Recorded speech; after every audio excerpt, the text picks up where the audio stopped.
Et bien le bonjour à toutes et à tous, les vacances approchent à grands pas, oh yeah. Du coup je me suis dit que ce serait pas mal de faire une vidéo sur ma trousse de toilette en voyage pour vous montrer ce que j'emmène avec moi quand je pars 2-3 semaines. Il y a pas mal de vidéos sur le sujet mais j'avais envie de faire ma propre vidéo parce que j'avoue que ça me fait assez halluciner parfois de voir tout ce que les nanas emportent en vacances. Perso j'emmène vraiment le strict minimum et tout tient dans une trousse. En fait j'essaye vraiment de faire une trousse minimaliste avec que des produits sains. Et quand je dis sain, c'est pour dire à 90% brut, forcément bio, et pas des crèmes en tout genre qu'on doit soi-disant s'appliquer que le matin, que le soir, la nuit à 16h. 9. L'idée c'est d'avoir avec vous uniquement des produits dont votre peau a besoin et qui vont vous servir à plusieurs choses. Et pas une crème qui hydrate, une crème qui nourrit, une crème qui répare. Enfin voilà, tout ça pour moi c'est vraiment du marketing. Et c'est parti, on commence tout de suite avec le premier qui n'est autre que la brosse à dents. Donc voilà, indispensable la brosse à dents. Moi j'ai celle de chez l'Amazona depuis 2 ans, peut-être bientôt 3. Enfin,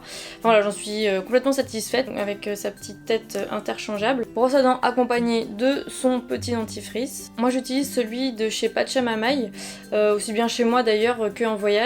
Mais il faut bien avouer que le format est super adapté au voyage, il est vraiment hyper petit et il dure environ 2-3 mois. Et moi je l'aime vraiment beaucoup parce qu'en fait il donne vraiment cette sensation d'haleine fraîche avec la menthe poivrée à l'intérieur. Ensuite je prends toujours avec moi des lingettes réutilisables pour me démaquiller et aussi pour me laver le visage avec de l'hydrolat. Pour me laver j'emmène un seul savon, un savon solide qui va me permettre de me laver et le visage et le corps et les cheveux. Je le mets dans une boîte en inox, comme ça je peux l'emmener avec moi dans ma trousse de toilette et ensuite sur place je peux l'utiliser comme repose-savon. Ensuite le déodorant, donc moi j'utilise depuis bientôt 1 an celui de la marque Gaia. Parce qu'il est bien pratique dans sa petite boîte, il est solide et il ne contient pas de bicarbonate de soude.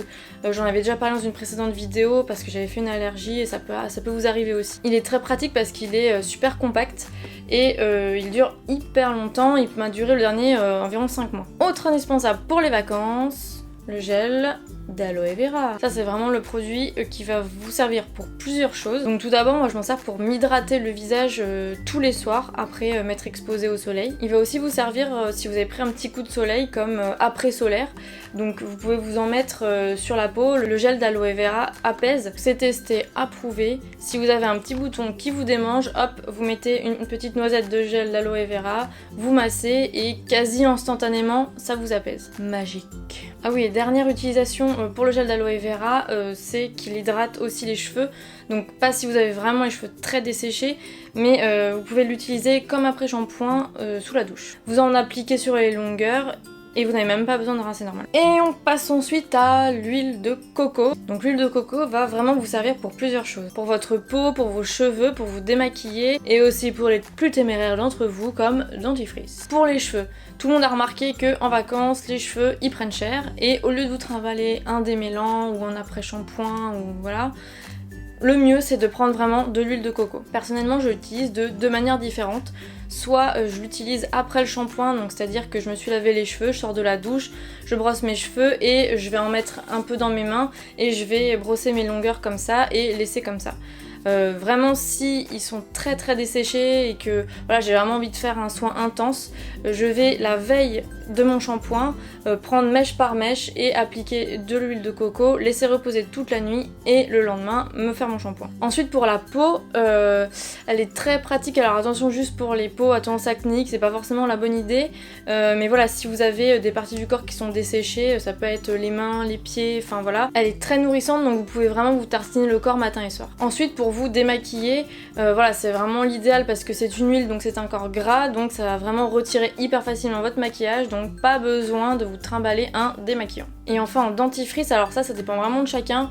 Moi j'avoue que j'aime bien le petit côté mentholé du dentifrice, j'ai un peu du mal à m'en détacher, mais c'est vrai que c'est antibactérien donc c'est vraiment efficace pour brosser les dents. Il y en a qui n'utilisent a priori plus que ça donc ça doit complètement fonctionner. Un autre indispensable de vos vacances d'été, c'est le beurre de karité. C'est vraiment l'allié parfait pour les vacances et même honnêtement pour la vie de tous les jours. C'est ultra nourrissant, ultra hydratant. Donc autant vous dire que pour prendre soin de votre peau qui est en train de bronzer, c'est vraiment l'idéal. Tous les étés, je prends 15 minutes tous les soirs pour me tartiner tout le corps de beurre de karité, même parfois un peu le visage. Et franchement, depuis que j'ai commencé à faire ça, je n'ai plus jamais pelé au retour des vacances. Plus jamais. Et puis forcément vous pouvez aussi l'utiliser pour les cheveux. Alors moi ce que je fais c'est que j'en mets une petite noisette dans le creux de la main que je fais chauffer et j'en applique vraiment à la sortie de la douche, enfin du shampoing, sur les pointes et je laisse ça comme ça sans rincer. Ensuite pour le visage, j'emmène toujours avec moi une huile végétale que j'utilise matin et soir pour bien hydrater mon visage. Et oui, on n'hydrate pas une peau avec de l'eau. Alors moi j'emmène toujours mon sérum avec moi, c'est un sérum que j'ai fabriqué moi-même, mais vous pouvez tout à fait emmener une huile végétale simple, comme par exemple de l'huile d'argan ou de l'huile de jojoba. Et petite astuce, parce que je suis trop sympa, si vous n'aimez pas mettre directement de l'huile végétale sur votre visage, vous pouvez tout à fait rajouter du gel d'aloe vera, mélanger les deux, vous verrez ça pénètre vraiment très facilement la peau et en plus ça fait moins cette sensation de gras. Et enfin le dernier qui est un petit peu une option, vous pouvez ramener avec vous de l'hydrolat. J'avoue que moi j'arrive pas du tout à m'en passer. J'adore après la douche nettoyer ma peau avec de l'hydrolat parce que voilà ça enlève notamment le calcaire qu'il y a dans l'eau et puis si je le fais pas je sens tout de suite une sensation de tiraillement et du coup j'ai l'impression d'être comme ça. Donc clairement je ne peux pas m'en passer. Et voilà, j'espère que cette vidéo vous aura plu et surtout qu'elle vous aura aidé si vous cherchiez à emmener uniquement avec vous des produits sains et naturels en vacances. Je vous dis à la prochaine dans une nouvelle vidéo.